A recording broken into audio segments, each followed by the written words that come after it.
Hey besties, it's your favorite homegirl, KAYANARICH, and welcome to this week's YouTube video. I'm super excited to be able to talk about the topic. If you can tell from the caption, we are going to talk about what is self-love really.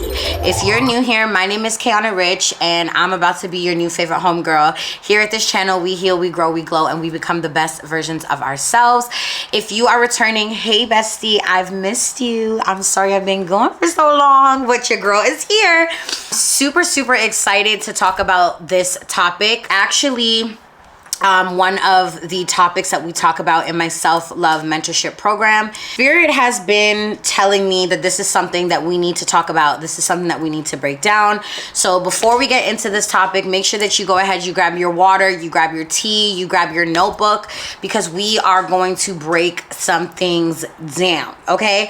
And if at the end of this video, you feel like it has brought you some type of clarity or it has brought you some type of understanding and you would love to know more, make sure that you click the link down below and you sign up for my self-love mentorship waitlist, or you just follow me on social media so we can talk about self-love some more. Okay, so let's get started. Now, I always kind of talk about when we are talking about the foundations of self-love, and I am going to maybe be looking down a little bit because I want to make sure that I'm not missing anything in regards to this video. I really wanted with my mentorship to explore what self-love truly means and to kind of align my mentees with reconnecting with their most authentic self. The fact that you even clicked this video, I want to say that I am proud of you. And the fact that you are still watching this video, I want to say that I'm proud of you, because that means that you are willing to take the first step, start kind of just coming back home to yourself and reinventing yourself and relearning yourself again. And that can sometimes be a very scary thing. So I want to, congratulate you. I want to let you know that I, as your favorite homegirl, will always be here, a part of this journey. And I'm really honored that you are choosing me to talk about this topic of conversation. When we talk about self-love, we really focus on the aesthetics. We focus on the bubble baths. We focus on going on the solo dates. So self-love really isn't just about that. And part of being a spiritual advisor, a part of being your favorite homegirl, is also being able to take accountability and responsibility. And so I had started the 100 days of self-love challenge, I believe last year, that I myself didn't complete because I really started to recognize that self-love isn't about the aesthetics. And it's really more so about the relationship that you build with yourself when nobody is watching. Speak to yourself. It's how you advocate for yourself. It's how you hold space for yourself when you're hurting, when you're going through a lot of life changes, different things that self-love kind of falls into. So first and foremost, I want us to talk about the 5 different types of self-love, because I don't really think that this is talked about a lot, and I don't really think that it's acknowledged that there are more than one kind of categories under self-love. So first and foremost, we're going to talk about mental self-love. And so the mental aspect of self-love is going to be how you speak to yourself. It's how you speak to yourself when you're having a bad day. It's how you speak to yourself when you've accomplished something really great. It's how you speak to yourself when you're looking in the mirror and you don't feel 100%. It's how you speak to yourself when you feel as though you have made a poor judgment or you've made a poor decision that maybe didn't really align with your highest self. A lot of times we don't realize how much the mental aspect of self-love really trickles into all the other ones, right? I think that your mind is a powerful thing. And so what we give power to within our minds, a lot of times, is where a lot of our energy goes. And so something that I had to recognize is, going through my entrepreneurship journey and being in this space, it's not always super secure, right? You don't always know when money is coming in. You don't always know when or how you're going to navigate certain things. And so there are moments when I'm really hard on myself mentally, right? And I will say things like, you know, you're selling yourself out because you're considering a 9-to-5 job again. I will just say things that are really hard on myself. And it kind of goes to the same thing when it comes to dating. You know, I'll meet somebody and I am a lover girl to the core, but I'm also learning that part of being a lover girl means to love your boundaries. And so there are some times where there are situations where I don't maybe honor my boundaries as much as I really should. And because I don't honor my boundaries as much as I really should, then I have that like negative backlash with myself, right? And I'm having those conversations with myself saying, girl, you knew better. Girl, you should have handled this better. You should have advocated for yourself better. You should have done this. You should have done that. And so there really is that mental aspect of it that a lot of people don't talk about, where it's, well, yeah, how do you speak to yourself when you're going through certain things and you have to navigate going through those certain things and still extending grace to yourself, still loving on yourself a little bit more, still, you know, giving yourself the love that you really deserve and giving yourself the love that you really desire. So there's that. Then there's also the emotional self-love. And the emotional self-love focuses on how you honor your feelings. So there have been situations where friends or family do something that I don't necessarily like, or colleagues do something that I don't like, or clients do something that I don't like. And sometimes in that mental self-love space, I'm kind of battling, how am I going to be able to honor what I'm feeling in this moment? How am I going to be able to honor how I feel and still show up with integrity and kindness and grace, because I don't necessarily know what other people are going through. And so there's that, well, you know, I've had conflicts with friends and I don't like the way that they speak to me. So honoring my feelings would be that regardless to whether or not we rebuild this friendship, I need to honor my feelings and I need to express to you that you triggered something within me. Or I need to be able to honor that, you know, as much as I love you and as much as I valued our friendship, there was just certain boundaries that were crossed that wouldn't allow me to be comfortable being your friend again. Right? Or wouldn't allow me to be comfortable with having a conversation to resolve whatever issues we have. And sometimes I feel like when we look at the emotional self-love, I feel like sometimes that's where the emotional self-love gets ignored a little bit more, right? And it gets taken advantage of a little bit more, because look at the emotional self-love, we're also putting into play the love that we have for other people. And so sometimes it's a situation where it's like, you know, friendship breakups are a perfect example of that emotional self-love, because there might have been things that were happening within the friendship that made me feel like maybe I don't feel valued in this friendship anymore. And I have to be able to honor my feelings, right? I have to be able to honor that as much as I might love this person and as much as this person, you know, might have been someone who was really special to me before, their actions consistently contributed to making me feel this way.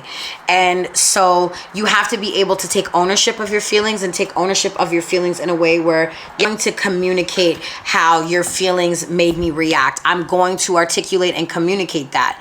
And so honoring your feelings is a really big thing in a lot of different dynamics, because it's important for you to sit with your feelings long enough to honor it, right? And to honor it is to not negate it because of someone else's feelings, but also understand that there are many different things that can contribute to how you feel, right? There are many different factors that can contribute to how you feel.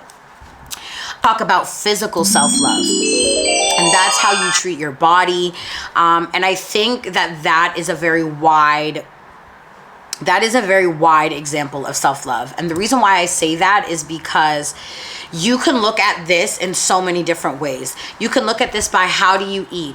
Are you taking care of your body? Are you taking care of your temple? Are you eating? Are you moving your body? Are you going to the gym? Are you, being intentional with movement? But then we can also look at it and be like, are you honoring your body with the people that you are having intimacy with? Are these people honoring you before you give your body to them? And so I think that a lot of times, when we have these conversations and we have conversations about, I think that like a couple years ago, I had this conversation and I said that sex workers, or those who participate in some form of sex work lack self-love, and it is low vibrational. And I had so many people, come at me, and so many people, we had a really great conversation. I had created like a Twitter space where I spoke to a sex worker, and she was basically telling me that she feels like it's a part of empowerment for her. And while I understood her perspective, and while I definitely could understand that sometimes people choose that out of an instinct of survival or out of an instinct of reclaiming their time, for me, I look at it where it's like it is also a direct correlation in terms of how you feel about your body. Right? It is a direct correlation in terms of how you correlate action with your self-love, or where you are on your self-love journey. And I'm not here to pass judgment to anybody, because I think that everybody is on different paths and everybody is on different levels of their self-love journey. But I do believe that when you get to a certain point, that physical self-love is, I'm not giving people access to my body in any shape or form unless they have honored, unless they have encouraged me, or they've allowed me to mentally stay consistent with my self-love. They've emotionally allowed me to honor my feelings, so now they can receive that physical aspect of me. And so a lot of times that's kind of how I look at things, or that's how I kind of navigate through things, is really looking at the physical in terms of how do you treat your body. If someone is consistently cheating on you, or if you know that mentally and emotionally you don't do well with casual sex, how are you honoring yourself? Because you are saying, well, emotionally I'm connected to this person, so I'm going to allow myself to be casual with them, to have them in some capacity. Does that really honor your body? And so that's how I kind of look at it. And again, this is just my perspective, this is my view, but those are the things that I start to ask myself when I'm looking at the physical self-love aspect. How am I honoring my body? How am I treating my body? Am I always eating fast food? Am I always making excuses? Am I allowing my emotional self-love to contribute to the lack of physical self-love that I have? Am I emotionally binge eating? Am I, talking myself mentally into a depressed state, which is now allowing me to not care about my emotions and then also not care about my physical body? They all kind of, do you see how they all kind of work together? They all kind of connect with each other in some capacity. And then we look at the spiritual self-love, and that is just how you nurture your connection to something greater. And I always say that there's a saying that says, if you stand for nothing, you will fall for anything. And I think for me, my core values and my core beliefs do not allow me to associate or connect with people who don't believe in anything, because I feel as though if you feel like you were just placed on this earth, like, how did you get here? How did you get here? How do you wake up every rising while someone else is taking their last breath? How do you comprehend that? So for me, again, it's that spiritual self-love. It's, making sure that I have dedicated time to my altar. It's making sure that I protect my energy. It's making sure that I do the spiritual baths and I do the spiritual cleanses and I do all the things spiritually to protect my energy and to protect myself.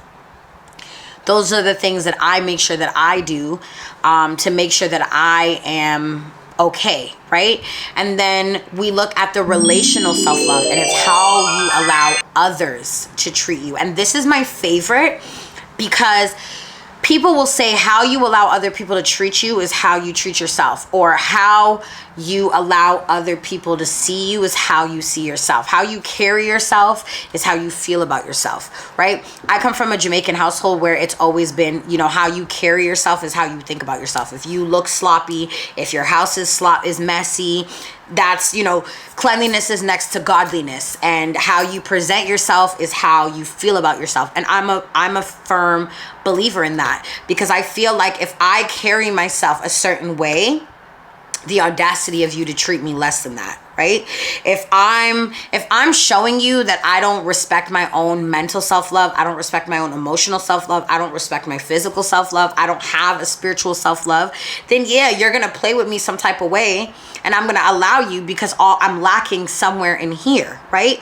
So I think how you allow others to treat you really boils down to everything else. And again, kind of going back to those friendship breakups that I've experienced is, not honoring my feelings. And so I don't want to be in friendships with people who treat me like I am just a tarot reader, or I don't want to be friends with people who, treat me like I'm a dumping ground and they're only good for when I'm giving them insight on their life, but they don't celebrate my wins. They don't cheer me on. They don't support me. They don't show up for me.